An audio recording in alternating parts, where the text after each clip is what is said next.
Indore collector Ashish Singh ने इंदौर को 7वीं बार स्वच्छता में देश का नंबर 1 शहर का अवार्ड मिलने के बाद बधाई दी और उन्होंने निगम के सभी कर्मचारी जनप्रतिनिधियों को बधाई देते हुए कहा है कि इंदौर से देश के अन्य शहर भी सीख रहे हैं और इसी का परिणाम है कि सूरत ने भी देश का सबसे स्वच्छ शहर होने का अवार्ड प्राप्त किया है। उन्होंने कहा कि मेरे निगम आयुक्त रहते इंदौर में door to door waste collection,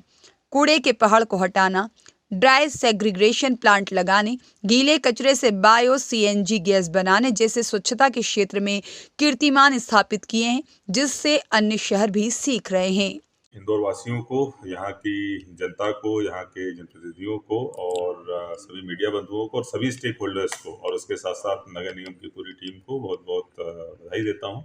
कि लगातार 7वीं बार जो सबसे साफ शहर का तमगा इंदौर ने मेंटेन किया है। निश्चित रूप से दिखाता है कि स्वच्छता यहाँ के लोगों के जनमानस में अंकित हो गई है और यहाँ की परंपरा और संस्कृति का अंग हो गई है। निश्चित रूप से बहुत सारे दूसरे शहर इंदौर से प्रेरणा ले रहे हैं और ये जो नंबर 1 का सिलसिला है ये आगे भी इंदौर के द्वारा जारी रखा जाएगा। सर, ऐसे कौन से कंपोनेंट हैं जिन पर इंदौर लगातार काम कर रहा है और 7वीं बार भी नंबर 1 का ताज मिला?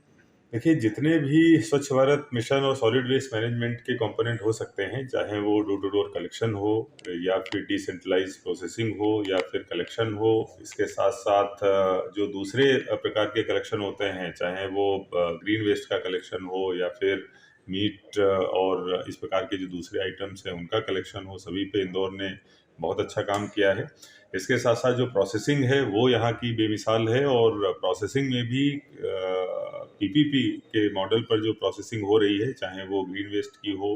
या बायो सीएनजी के माध्यम से या फिर अलग अलग तरीके से जो सूखा कचरा है उसकी प्रोसेसिंग हो, उसमें नगर निगम को इनकम भी हो रही है और इसके साथ साथ अच्छे तरीके से प्रोसेसिंग भी हो रही है। इस संबंध में इंदौर ने एक मॉडल स्थापित किया है। इसके साथ साथ लोगों की जो भागीदारी स्वच्छता के संबंध में है वो मुझे लगता है कि अपने आप में एक मॉडल है जो पूरे देश भर के दूसरे शहर कॉपी करने की कोशिश करते हैं। सर, आपके समय में भी बहुत सारे आधार स्तंभ जो हैं जो स्वच्छता के आज भी स्थापित हुए थे वो आज भी चल रहे हैं और स्वच्छता का क्रम आगे बढ़ता ही जा रहा है। तो सर, इसको लेकर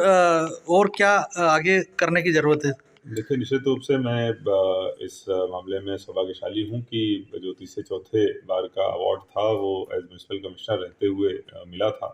और उस समय जो लेगेसी वेस्ट था, ट्रेंचिंग ग्राउंड का कचरा था, उसको साफ करने की बात हो या फिर झोला बैंक या इस प्रकार के बर्तन बैंक जैसे स्थापित करने की चीज़ें हों या फिर जो होम कंपोस्टिंग और डिसेंट्रलाइज प्रोसेसिंग की चीज़ें हों, उन पे भी काफ़ी काम किया गया था और बायो सीएनजी और नेपरा का प्लांट जो था उनको पीपीपी पर लाने की उस समय पहल करी गई थी। निश्चित रूप से वो सब एक मील का पत्थर इस दिशा में साबित हुई। आगे भी जो भी जिला प्रशासन के सहयोग की आवश्यकता होगी नगर निगम को, वो उसको इंश्योर कराया जाएगा और सुनिश्चित किया जाएगा कि इंदौर आगे भी नंबर 1 है। सर, 2 क्लीनेस्ट सिटी इस बार घोषित हुई है। सूरत लगातार हमसे सीखता आ रहा है। क्या कहेंगे सर सूरत को लेकर? देखिए, निश्चित रूप से दूसरे शहर लगातार इंदौर से सीख रहे हैं, यहाँ की बेस्ट प्रैक्टिसेस जो हैं उनको अडॉप्ट कर रहे हैं और इसलिए हमारी जिम्मेदारी और बढ़ जाती है कि हम लोग इस दिशा में कुछ नया सोचें, कुछ नया करें जिससे कि दूसरे शहरों से और हमारी जो दूरी है वो आगे भी बनी रहे और हमारा नाम स्वच्छता के मॉडल में आगे भी जाए। सर, आज बैठक भी ली है सर?